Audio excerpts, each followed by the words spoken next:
Dancing Rabbit. Welcome to another weekend pagan perspective. This week's question is rather open-ended, general. In fact, you could maybe even say it elicits a sort of a vague answer. It has to do with putting our faith into practice. And this person is drawn to paganism. They're from an atheist sort of background, at least immediately, and are attracted to the Celtic gods and to a sort of Celtic paganism in a slight way, and are interested in, what do I do now? How do I put this into practice? Well, there aren't any really definite answers that you do 1, 2, 3, and 4, and then you put it into practice. That's because paganism is, for the most part, not a religion of the book, like Christianity, Islam, and to a great extent Judaism. Our sacred text is nature itself. Paganism is an experiential religion, so it's not a matter of learning some stuff or memorizing and beginning to practice a list of do's and don'ts, commandments and taboos. Though reading and talking to people, and if you're lucky enough to have one or more teachers pass through your life, that's all a definite good thing. But your question seems to imply that you've kind of done some of that, you've read about, you've book studied about paganism, and it's interesting, it's somewhat attractive to you, and so now what do you do next? How do you walk your spiritual walk? Well, the really quick and almost smart aleck answer is that you walk your spiritual path by walking it. That you simply begin to do what you know, begin to do small things, and explore, and if it works, maybe you do it again. If it doesn't work, maybe you try it again just to see, and if it still doesn't work, then you discard it and you get busy trying something else. I would suggest that you look into and adopt various spiritual practices, such as meditation, visualization, prayer, that you also look into finding the spiritual in the mundane. I think some of the Buddhist texts talk about chop wood, draw water, so that a spiritual practice isn't necessarily going out and casting a ritual circle and doing spell work, but a ritual can be something as simple as preparing a meal, or washing the dishes, or trimming the bushes, or weeding the garden, because you have put your mind intently on the task that you're doing. You're not just sitting there doing it and dazing out and daydreaming about something else.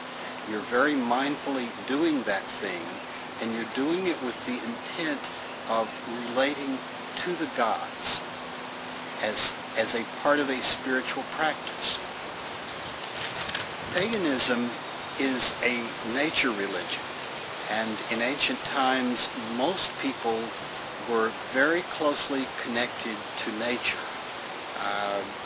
Most everywhere you went, most people lived somewhere besides a large city, and if you lived in the countryside, what you did every day involved contact with nature. As 21st century pagans, most of us live in large cities. I live in what's billed as the 4th largest city in the United States. It's a major metropolitan area, some 4 million humans crammed together. So the way that we live, we have air conditioning, we have all sorts of electronic entertainment indoors, and then our jobs. We commute in a sealed vehicle to the job, listening to music or news, and then we get there and we go inside and we're in a cubicle, we're in an office, we're in a classroom, we're in a factory, and we're to a great extent cut off from nature. I think that this being cut off from nature thing and the getting back and reconnecting with nature is one of the major appeals of paganism.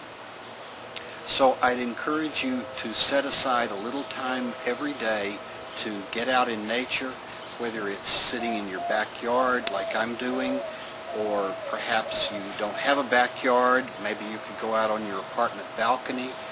Maybe you could at least raise the window for a little while and hopefully not too many bugs would fly in. Raising potted plants, doing gardening if you have the space to do it. Here in Houston I have a couple of small raised beds because the soil here is not really that great, so you kind of have to build your own dirt. There are several different organic gardening groups in town. I'm more closely associated with Last Organic Outpost because they are quite loosely organized. The other one, the Urban Harvest, is very highly organized, which is not necessarily a bad thing, but you have to go through their classes and you have to get certified before you can stick your hands in their dirt. But there are different groups like that. Check it out and see if you can find a group like that around you. The last couple of months I've been doing a lot of bicycling, and some of it's on city streets where I'm dodging traffic, but there are quite a few bikeways here in Houston. One goes almost from my house, from in my neighborhood, to downtown, and part of it takes you along the banks of the Buffalo Bayou, which at that point is concrete, is just a giant concrete ditch, but on either side there are vacant fields of sunflowers and other wildflowers, and there, probably a half-mile away, are the high-rise buildings of downtown. So that's a way of getting out, and without even getting out of the city, to find a little nature here in the city. Make it a habit to get out of town, to go on day hikes, to go on longer hikes. Get to know the local plants, the local animals. Spend some time overnight. If the weather is good and the bugs aren't too thick, consider sleeping out under the stars. You know, maybe you pitch your tent or you've got your RV vehicle parked over there, but you're going to lay a bedroll on the ground and you're going to sleep out. These are things that our distant ancestors, depending on where you're talking about and how far back you're talking about, did as a regular part of their daily activities. And they found a connection with nature, which I believe we can find, and it's important that we find.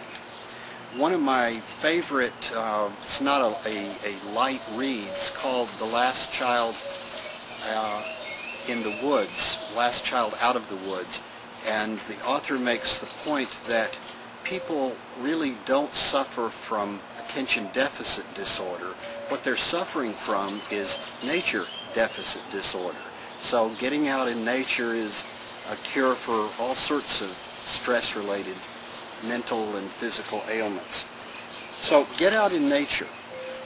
If you're doing a little reading of books and there are rituals in the books, you might consider doing them as written and see how it goes. I would encourage you to write your own rituals and to keep them fairly simple. There are some of the written rituals I've read in books that I think by the time you got through with the quarter calls, the first quarter that you called would have already gone to sleep or wandered off somewhere out of boredom because it was just all taking so long. But work on doing your own seasonal rituals. They don't have to be exactly by the book. You can use that as a jumping off place, but depend on your own intuition and your own connectedness with that sacred, that holy, the divine that's in nature. So I guess those are my bits of advice. You know, take them, see where they lead you, and if they don't lead you anywhere you want to go, well, you know, try something else. But definitely don't worry, don't beat yourself up because you haven't figured it all out. Because that's really what paganism is about. It's not about figuring it all out so that, you know, now you've got it down and you're done with it, and you're established in it. Paganism is about a continual learning and growing process. And you never know it all, and even if you did know it all, there's a matter of actually putting it into practice.